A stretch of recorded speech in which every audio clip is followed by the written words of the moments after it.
Hello mga idol, adobong baboy naman ang ating lutuin. Yan mga idol, naggisa na tayo ng sibuyas.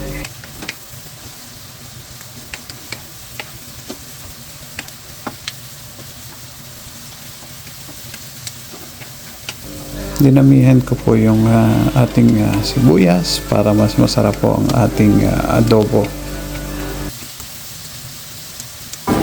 Halo-haloin lang po natin ang ating sibuyas para hindi po siya masunog.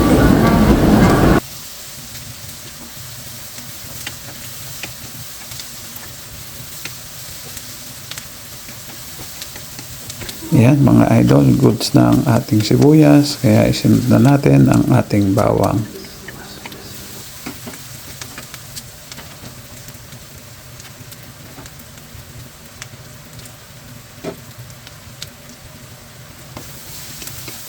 Yan, halo-haloin lang po natin yan ang paganto at pagano rin ang hindi po masunog ang ating bawang.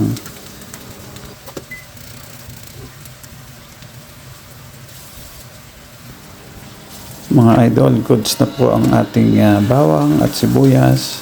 Sunod na po natin ang ating karne para po masangkot siya.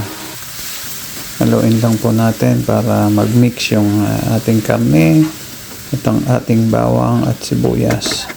Yan, nataktak pa ng konti. Lagyan din po natin ng konting paminta at asin para sa pangunang sangkot siya natin sa ating karne.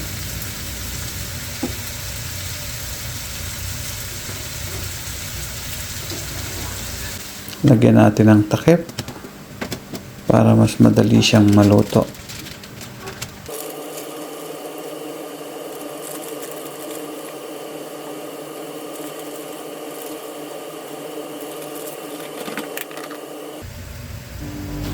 Yan, buksan natin. Haluin natin para magpantay yung pagkakaluto niya. Haluin lang natin ng haluin. Ayan. Haluin lang. Sabay tak-tak.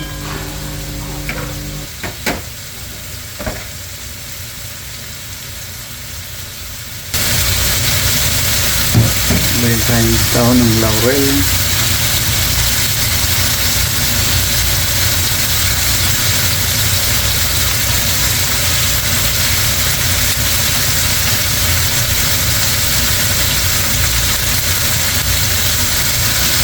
Isang buo.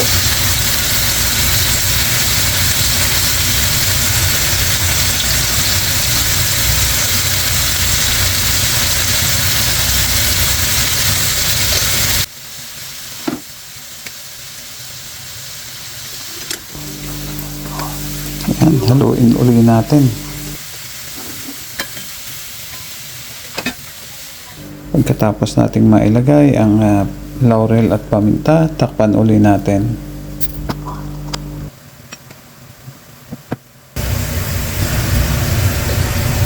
Bigyan natin ng toyo.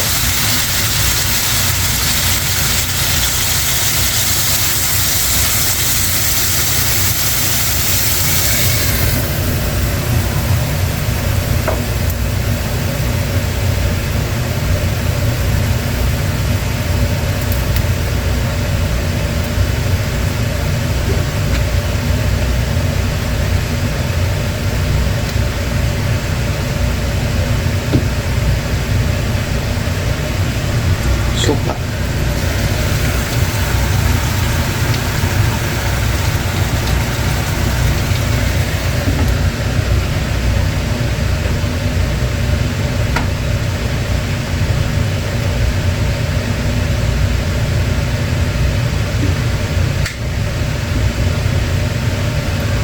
Konting green.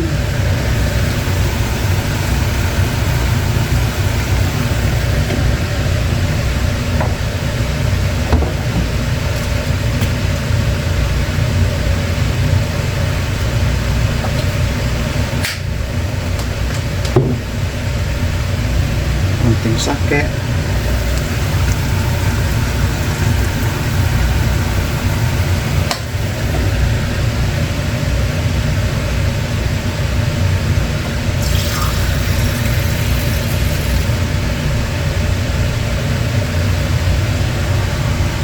tubig.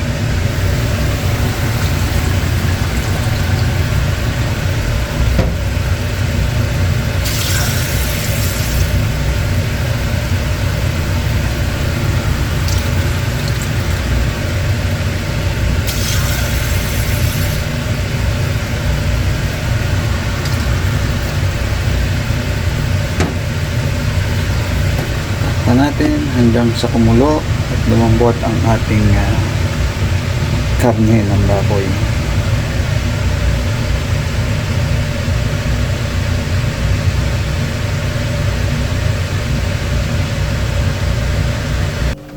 Buksan muna natin at haluin natin para magpantay ang distribution ng ating mga nilagay na pampalasa.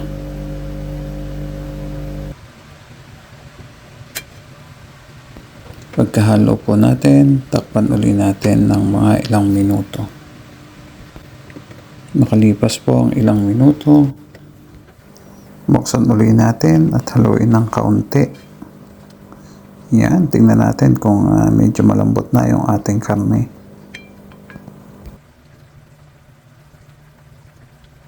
Medyo marami pa yung sabaw kaya takpan uli natin.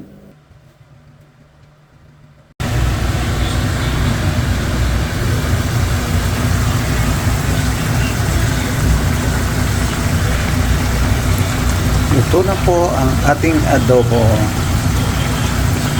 Patutuyuin lang natin ng konti para mas lalong sumarap.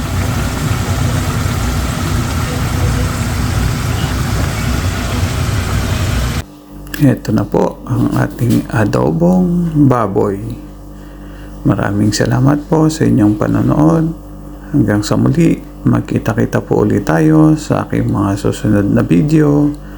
Paalam!